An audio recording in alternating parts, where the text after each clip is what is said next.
নমস্কাৰ এই মুহূৰ্তত আহি পৰিছে ৰাজ্যখনৰ বাবে ৰাতিপুৱাৰ কেইবাটাও বিগ ব্ৰেকিং নিউজ। আজি 6 জানুৱাৰী অসমৰ লগতে ভাৰতৰ বিভিন্ন প্ৰান্তৰ পৰা ৰাতিপুৱাৰ কেইবাটাও খবৰ আহি পৰিছে। এই মুহূৰ্তত জনাই আছো এটা ব্ৰেকিং নিউজ। মুছলমানৰ গাত হাত দিলেই পৰিণাম হ'ব অতি ভয়ংকৰ। মুখ্যমন্ত্ৰীৰ বিৰুদ্ধে এবাৰ গৰজি উঠিছে আমছু। মুছলমানৰ গাত হাত দিলেই এবাৰ ভয়ংকৰ পৰিণতি হ'ব বুলি গৰ্জন এবাৰ আমছুৰ। অসমৰ মুছলমানৰ গাত হাত দিলেই পৰিণতি হ'ব অতিকৈ ভয়াবহ। মুছলমানৰ গাত হাত দিয়াৰ আগতেই আমছুৰ বুকুৱেদি যাব লাগিব। মুছলমানৰ গাত হাত দিয়াৰ আগতে আমছুৰ বুকুৱেদি যাব লাগিব। মুখ্যমন্ত্ৰী ডক্টৰ হিমন্ত বিশ্ব শৰ্মাই বন্ধ কৰক লেতেৰাৰ ৰাজনীতি।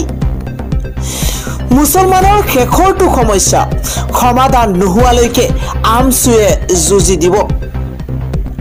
আমছু হৈছে সংখ্যালঘু লোকৰ সন্মুখত থকা এখন ৱাল। মুছলমানৰ গাত হাত দিয়াৰ আগতে আমছুৰ ৱাল ভাঙি আহিবই লাগিব।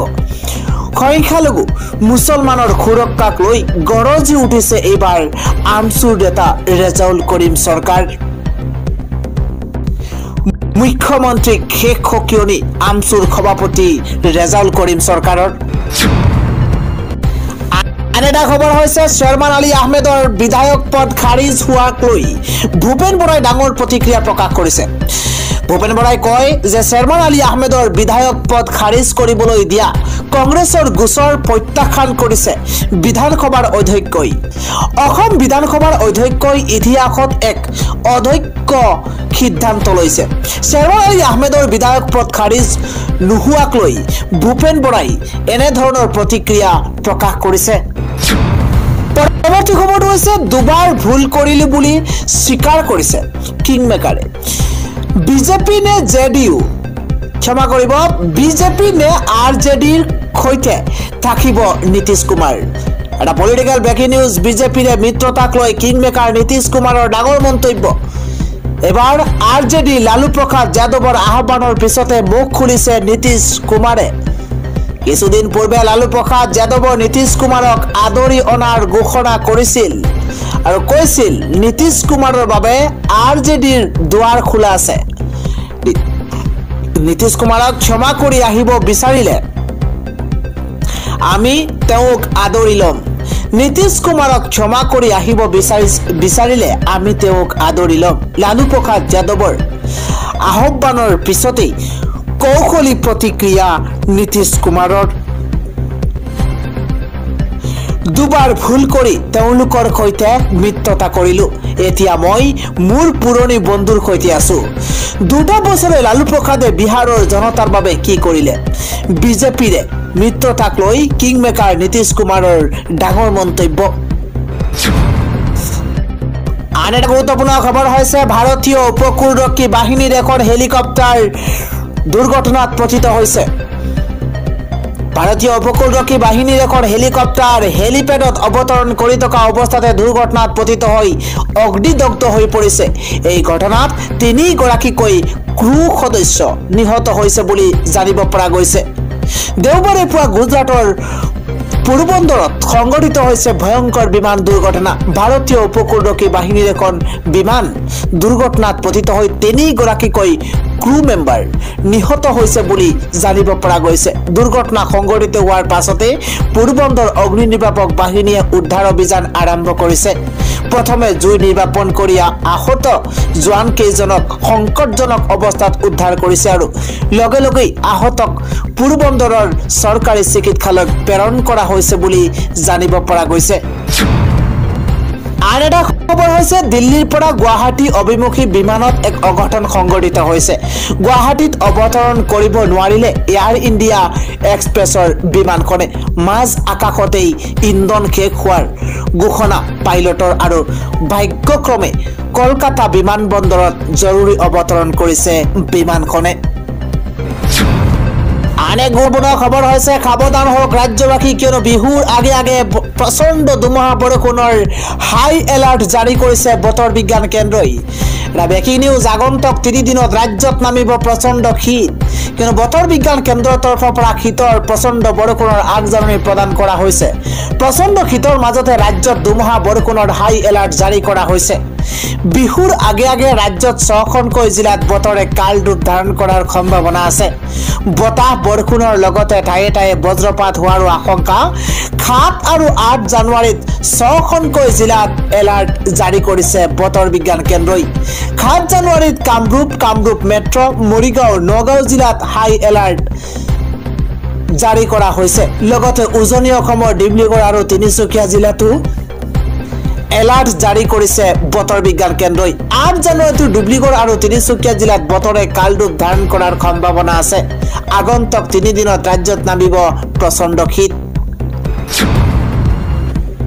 পৰৱৰ্তী খবৰটো হৈছে বৃদ্ধ পিতৃ মাতৃক অৱহেলা কৰা সন্তানে এতিয়া ঘূৰাই দিব লাগিব সম্পত্তি।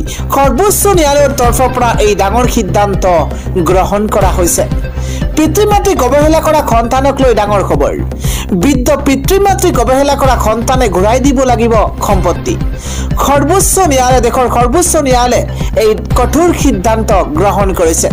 পিতৃ মাতৃক পোহপাল নিদিয়া সকলে পৈতৃক সম্পত্তি এইবাৰ ভোগ কৰিব নোৱাৰিব।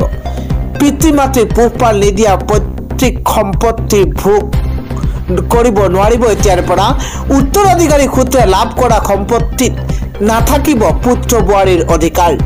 পিতৃ মাতৃয়ে ঘূৰাই ল'ব পাৰিব সন্তানক দিয়া সকলো সম্পত্তি। দেশৰ সৰ্বোচ্চ ন্যায়ালয়ে এই বৃহৎ সিদ্ধান্ত গ্ৰহণ কৰিছে।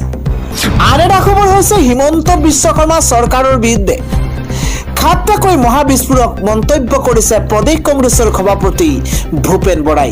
ভূপেন বৰাৰ তৰফৰ পৰা হিমন্ত বিশ্ব শৰ্মা নেতৃত্বাধীন এখন চৰকাৰৰ বিৰুদ্ধে কি খাট্টা মহাবিস্ফোৰক অভিযোগ উত্থাপন কৰিছে জনোৱাৰ চেষ্টা কৰিছো। এটা বিশেষ খবৰ, CM মানে চিফ মিনিষ্টাৰ নহয়। এইবাৰ ভূপেন বৰাই কয় যে CM মানে হৈছে ক্ৰেডিট মেনেজাৰহে হয়। কেৱল সিমানেই নহয়, ভূপেন বৰাই কয় যে হিমন্ত বিশ্ব শৰ্মাই বিজেপি চৰকাৰৰ দিনত এখন ক্ষুদ্ৰ NRC অসমে নাপালে। এখন চৰকাৰৰ দিনত এখন ক্ষুদ্ৰ NRC লাভ নকৰিলে। আজিৰে পৰা 490 দিন পিছত হিমন্ত বিশ্ব শৰ্মাৰ কাৰ্যকাল শেষ হ'ব।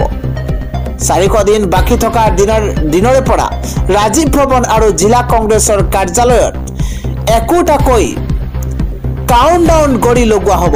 হিমন্ত বিশ্ব শৰ্মাই কৈছিল তেওঁৰ কাৰ্যকালত অসম শ্ৰেষ্ঠ 5খন ৰাজ্যৰ ভিতৰত থাকিব। কিন্তু GDPৰ তথ্য মতে বৰ্তমান শীৰ্ষ 10 ৰাজ্যৰ তালিকাতো স্থান নাই অসমৰ। অৰ্থনৈতিক অৱস্থা EMI দি হাহাকাৰ কৰা মানুহৰ নিচিনা হৈছে। বিজেপি চৰকাৰৰ দিনত অসম উজ্বলা নাই, অসমৰ অৱস্থা বেয়াহে হৈছে। বিজেপি চৰকাৰৰ মন্ত্ৰী, বিধায়ক, সিন্ডিকেট মাষ্টৰ, অনা অসমীয়া ঠিকাদাৰহে চাইনিং হৈছে। 2026ত অসমৰ জনতাই উচিত প্ৰত্যুত্তৰ দিব বিজেপিক বুলি মন্তব্য ভূপেন বৰাৰ। 2026ত বিজেপিৰ বিৰুদ্ধে জাতীয় স্বাৰ্থত হ'ব যুঁজ। আৰু 490 দিন পিছতেই কংগ্ৰেছে জনতা ভৱনত সংবাদমেল সম্বোধন কৰিব আৰু এই মন্তব্য কৰিছে প্ৰদেশ কংগ্ৰেছৰ সভাপতি ভূপেন বৰাই।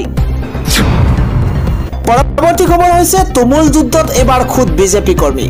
বিজেপিৰ দুটা ফৈদৰ মাজত প্ৰচণ্ড মাৰপিটৰ ঘটনা সংঘটিত হৈছে। তুমুল যুদ্ধত নামিছে খুদ বিজেপি কৰ্মী। বিজেপিৰ দুটা ফৈদৰ মাজত প্ৰচণ্ড মাৰপিটৰ দৰে ঘটনা সংঘটিত হৈছে। এক অনুষ্ঠান চলি থকাৰ মাজতে বিজেপিৰ দুই ফৈদৰ মাজত সংঘাত। নলবাৰীৰ বিজেপিৰ দুটা ফৈদৰ মাৰপিটৰ ঘটনাক লৈ এতিয়া চাঞ্চল্যৰ সৃষ্টি হৈছে। পাগলাদিয়াৰ ৰিজৰ্টত অনুষ্ঠান চলি থকাৰ মাজতে এক উত্তপ্ত পৰিস্থিতিৰ সূচনা হৈছে। খুদ বিজেপি কৰ্মীয়ে মাৰপিট কৰাক লৈ নলবাৰীত এতিয়া হাহাকাৰ অৱস্থা। একাংশ কৰ্মীৰ অসন্তুষ্টিৰ ফলতে এই মাৰপিটৰ ঘটনা সংঘটিত হৈছে বুলি জানিব পৰা গৈছে। আজিৰ পৰৱৰ্তী গুৰুত্বপূৰ্ণ খবৰ হৈছে এবাৰ গৰৈমাৰীত আৰক্ষীৰ জালত পৰিছে 6টাকৈ ঘবাইত চুৰ। এই চুৰকেইটালৈ আপোনালোকে ভালদৰে মন কৰক। গৰৈমাৰীত আৰক্ষীৰ জালত পৰিছে এই 6টাকৈ ঘবাইত চুৰ। আৰক্ষীৰ অভিযানত গ্ৰেপ্তাৰ হৈছে জালাল আলী, আনছেৰ আলী, খলিলুৰ ৰহমান, মহিদুল ইছলাম। এইকেইগৰাকী ঘবাইত চুৰক গ্ৰেপ্তাৰ কৰিছে আৰক্ষীয়ে। গ্ৰেপ্তাৰ হৈছে আৰক্ষীৰ নজৰুল হক, গোলাম আলীক গ্ৰেপ্তাৰ আৰক্ষীৰ। শনিবাৰে নিশা বিজনী আৰক্ষীয়ে চলাইছিল অভিযান। ঘবাইত চুৰ কেইটাৰ পৰা জব্দ কৰা হৈছে বৃহৎ পৰিমাণৰ চুৰিৰ সামগ্ৰী। গৰৈমাৰী আৰক্ষীৰ জালত পৰিছে এইকেইটা ঘবাইত চুৰ। ভালদৰে প্ৰত্যক্ষ কৰক এই চুৰকেইটাক। এই চুৰকেইটাক আৰক্ষীয়ে ইতিমধ্যে গ্ৰেপ্তাৰ কৰিছে।